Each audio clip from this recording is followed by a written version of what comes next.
Right now, tech giants are pouring hundreds of billions of dollars into building these massive artificial intelligence data centers. Oh, easily. The capital expenditure is just staggering. It really is. But the thing is, they are all about to slam headfirst into a literal physical speed limit. Right. And it's a speed limit governed not by the household names you hear about on the news, but by a $300 million tech disruptor you've probably never heard of, and a $4 billion Taiwanese foundry that the broader market just seems to be completely ignoring right now. Yeah, people are completely sleeping on it. Exactly. So we've got a stack of financial and supply chain research today mapping out this highly technical, aggressively bullish investment thesis. And it is dense. It's so dense. So the mission for this deep dive is to cut right through all that heavy hardware jargon, to expose the hidden infrastructure that's actually making the next generation of AI, space exploration, and robotics possible. I love that. Okay, let's unpack this, because these documents are just filled with tickers like SIVE, WIN, LITE, AVGO. And to truly grasp what's happening for you listening, we need to understand the actual physics of how the future is built. We are talking about the physical bottlenecks of human innovation. What's fascinating here is that this isn't just another story about microchips, in the traditional sense anyway. Right. We're fundamentally looking at the physics of moving data with light, because we've reached this breaking point where traditional copper wires simply cannot handle the sheer volume of data that AI training clusters require. I mean, if you try to push that much data through copper, it generates a massive amount of heat. Right? Exactly. Massive heat. And the signal degrades. Okay. Plus, the cables themselves are so incredibly thick that they take up too much physical space in the server racks. Which is a huge problem when real estate inside those racks is so expensive. Right. So the entire hyperscale data center industry is basically being forced to pivot to photonics. Meaning they have to use lasers to move information. Yeah, exactly. Yeah. And that hard physical reality is what creates this structural choke point we're talking about. Which I guess brings us to the design phase. Because before anyone can manufacture these lasers, someone actually has to architect the light source itself. Right. Somebody has to draw the blueprints. And this is where we get introduced to a company trading under the ticker SIVE. SIVE, right. Yes, CC. And they are sitting at roughly a $300 to, I think, $330 million valuation right now. That's right. And they basically act as the light source designer for this next generation photonics architecture. But this isn't just about throwing a generic laser into a server. No, not at all. There's a fierce architectural battle happening right now. Yeah. The clash is really between two very different ways of generating light. So on one side, you have what are called single emitters. Okay. These are the established traditional optical lasers currently supplied by massive incumbents like LITE, which, by the way, boasts a $55 billion market cap, and another major player, COHR. Wow. And single emitters do exactly what the name implies. They shoot a single wavelength of light down a fiber optic cable. Got it. But SIGIV is pioneering a much more complex architecture called WDM DFB arrays. Okay, wait, let's break that acronym down, because I feel like understanding the mechanism here is crucial to the whole thesis. It absolutely is. So WDM stands for wavelength division multiplexing, and DFB is distributed feedback. Right. So if a single emitter is like turning a white flashlight on and off really fast to send Morse code down a single-lane dirt road. I like that analogy. Wavelength division multiplexing sounds more like putting a prism in front of that light.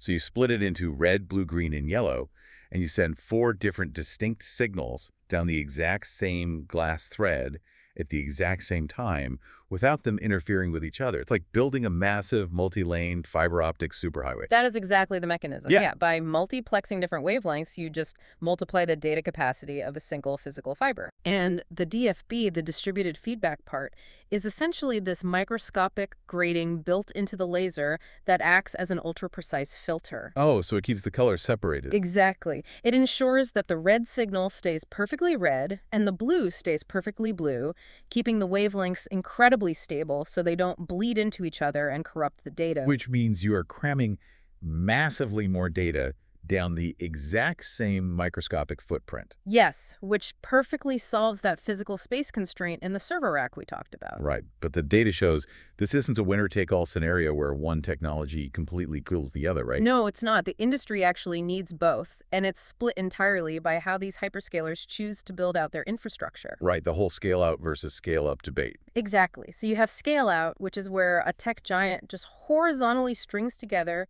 thousands of separate standard servers. And they have plenty of physical room for that. Right, they have whole warehouses. So running thousands of single emitter cables from a giant like LITE EE works perfectly fine. But scale-up is an entirely different beast. Oh, completely.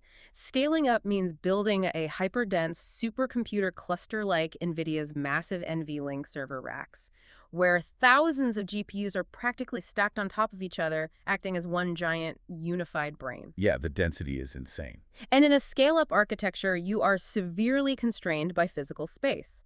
You literally cannot fit enough single-emitter fiber cables into the back of the rack to handle all that data traffic. So you have to multiplex. You must use WDM DFB arrays to multiplex the data. It's not a luxury, it's a structural requirement. Wow. And companies like Ayar Labs, JBL, and ONET are already adopting technology for this exact reason. Which makes sense. You also have captive suppliers like Marvell, ticker MRVL, and companies like POET developing architectures like Celestial. But SIVE has somehow managed to design themselves right into the core of this next-gen scaling infrastructure. Okay, but here is where I really have to push back on this thesis. Okay, go for it. If WDM-DFB technology is an absolute structural requirement for hyperscalers who are, desperately trying to scale up their AI clusters, why in the world is their market cap hovering around just $300 million? Yeah, it's a fair question. I mean, you just mentioned LITE is sitting at $55 billion. That is a staggering discrepancy. Is the market assuming LITE simply can't execute the design? Well, it really speaks to how financial markets inherently evaluate risk versus current cash flow. Yeah. This is what the thesis describes as a highly asymmetrical bet. Right now, the market is aggressively valuing safe, established revenue. Which makes sense. Yeah, companies like LITE have massive, proven ongoing contracts for single emitters because, frankly, the bulk of the data center world is currently still scaling out. Right. The market is comfortable with what it can actually see on a quarterly balance sheet today. Exactly. What standard financial models are missing is the unavoidable physics of tomorrow's data bottlenecks. As models move from text generation to, say, video generation, the sheer density of compute will force a shift toward CPO, which is co-packaged optics, and CW, or continuous wave, lasers. And SOVI is right there? SOVI is positioned at the exact intercept point of that architectural shift. If their arrays become the gold standard for co-packaged optics, a $300 million valuation is basically a rounding error compared to the intellectual property value they will control. Wow. Okay, so SOVI is designing the blueprint for this multiplexing light prism. Right. But SOVI is a fabless company. They don't own the billion-dollar fabrication plants to actually build these microscopic arrays. No, they write the recipe, but someone else has to physically cook it. Right. And that brings us to the second major player here, the physical manufacturer. Yeah. WinSemi. Yes. Trading under the ticker TPE.31055, WinSemi is a Taiwanese foundry, currently valued at around $4 billion. Okay. And you can't just email a blueprint for a WDM-DFB array to a standard silicon foundry like TSMC and ask them to print it. Well, silicon is fantastic for moving electrons, but it is an indirect bandgap material, which is a physics term meaning it's terrible at emitting light. Okay. To build high-performance lasers, you have to use exotic compound semiconductors, specifically indium phosphide, or NNP. Indium phosphide. Right. Indium phosphide is a direct bandgap material, so it generates light incredibly efficiently. But it is notoriously difficult, brittle, and expensive to manufacture at scale. And I'm guessing WinSemi specializes in exactly this. They do. It's their core competency. So the supply chain flow works like this.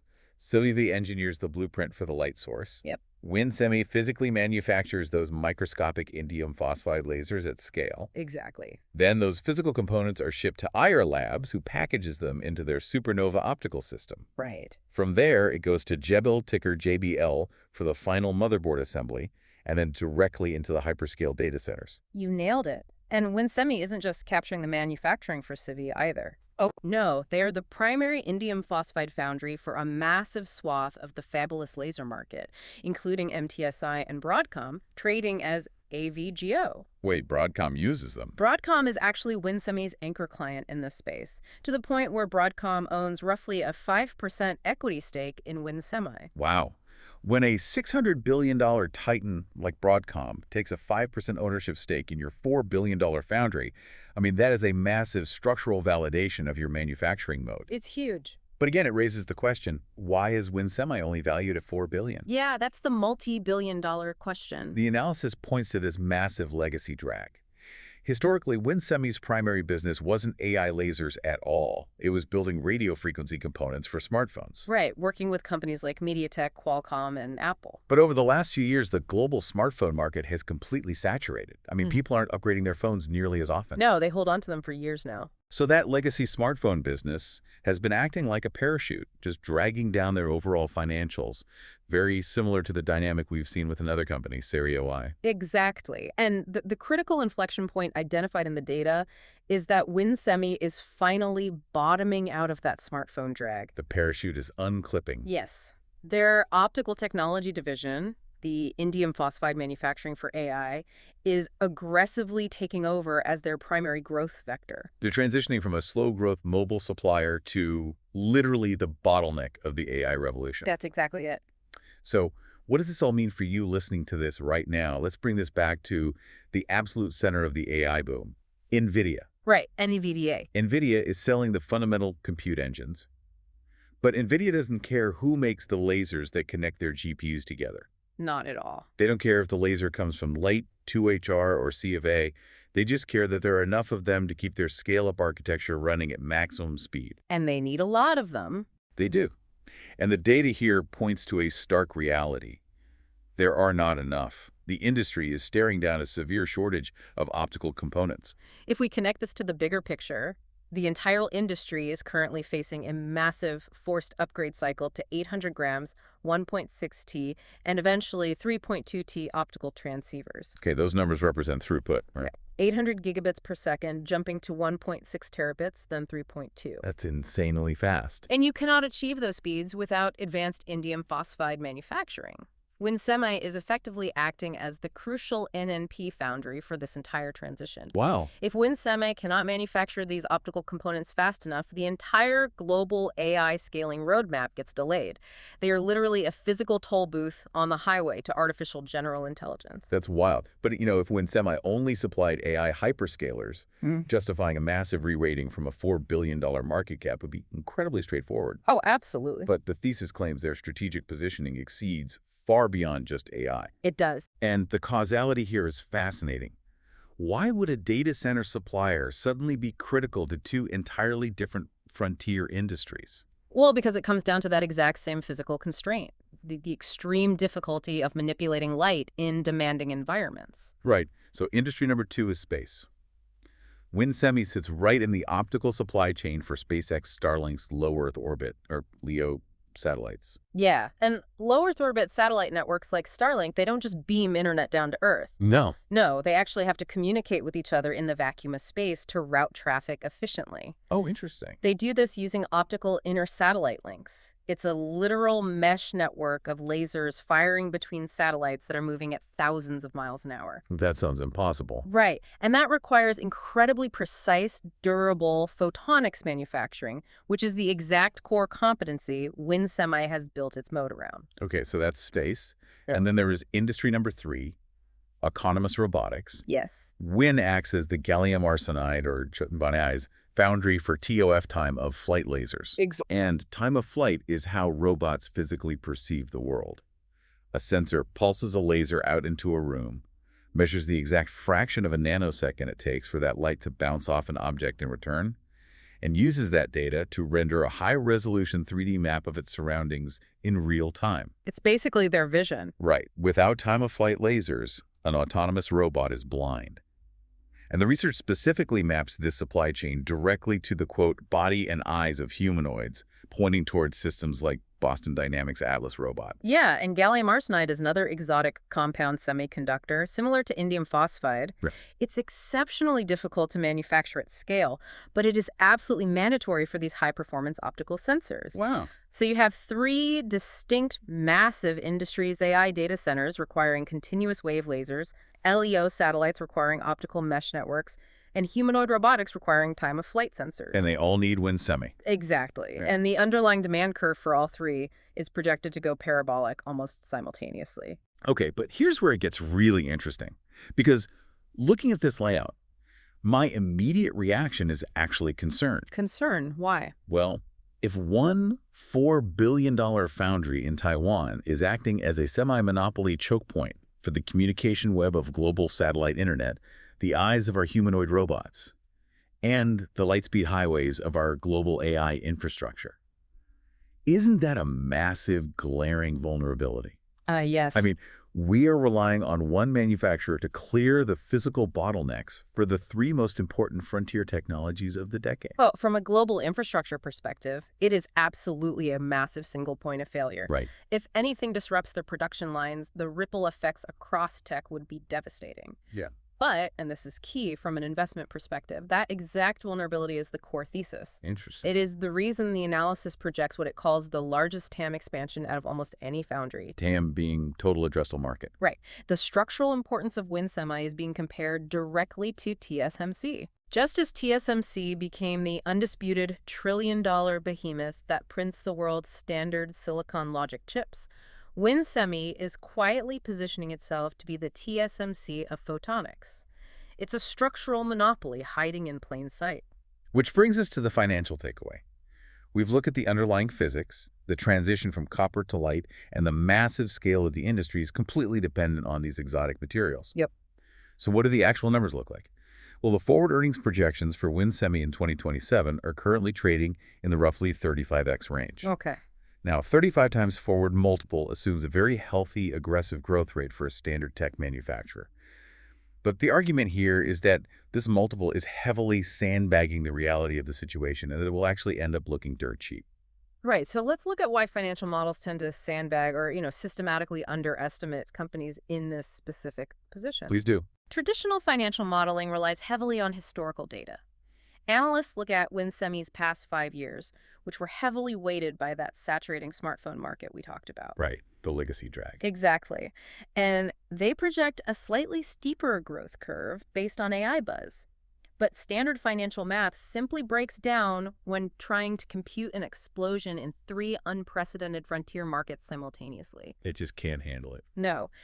When you model the total elimination of the smartphone legacy drag, combined with a vertical demand wall for AI multiplexing arrays, space lasers, and robotic optics, the traditional conservative estimates are just completely useless. It's like a meteorologist trying to predict tomorrow's rainfall by looking at last year's mild spring data, while completely ignoring the Category 5 hurricane actively making landfall right outside their window. That's exactly it. The demand for these indium phosphide and gallium arsenide components isn't going to be a gentle, predictable slope. It's going to be a violent vertical wall. Exactly. And that vertical wall is driven entirely by the physical limits of current data infrastructure.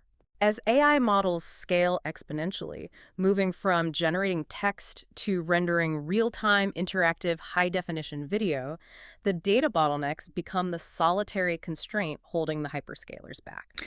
And they have infinite money to solve it. Tech giants will pay essentially any premium to clear those bottlenecks. And because WinSemi has cornered the manufacturing capacity for these specific complex optical materials at scale, they capture the value regardless of who wins the design wars. Oh, I see. Whether Semi captures the market with their WDM DFB arrays, or Broadcom and LITE continue to push massive volumes of traditional components, WinSemi owns the fabrication plants. They are the toll booth everyone has to pay and enter the future. Wow. So bringing you back up to the surface after this deep dive, let's map out the territory we've just covered. It's a lot. We started by looking past the trillion-dollar household names like NVIDIA to find the raw, physical plumbing of the tech revolution. We found a highly specialized $300 million laser designer in SIVE architecting multiplexing light prisms to solve the massive space and heat constraints of AI server racks. Yep. And we followed that fabless blueprint directly to the concrete. A $4 billion manufacturing choke point named WinSemi. Which is wild. A company that is quietly shaking off the weight of a stagnant smartphone market, only to find itself holding the absolute keys to advanced AI photonics, the communications mesh for Starlink satellites, and the literal vision systems of humanoid robots. It really is a profound technological convergence, and I think it leaves you with a critical dynamic to consider moving forward. Like that. The data shows that the giants driving this revolution don't care who supplies the optical components. They just care if there is enough supply to maintain their momentum. Right. And right now there is not enough. So if the demand for scale-up AI data centers space-based communication networks and autonomous robotics is truly hitting a vertical wall all at the exact same time. Yeah. What happens when these three massive, fiercely competitive industries realize they're entirely dependent on the physical production capacity of this one $4 billion Taiwanese foundry? Oh, man. Does the ultimate speed limit on human innovation over the next decade simply come down to a bidding war over how fast Winsumi can print light? That is a brilliant question to leave you with. When you are looking at the towering, gleaming skyscraper of tomorrow's technology, don't forget to check who actually owns the concrete. Thanks for taking this journey into the hidden architecture of the supply chain with us today. Keep looking past the headlines, keep questioning how the world around you is actually built, and we will catch you on the next deep dive.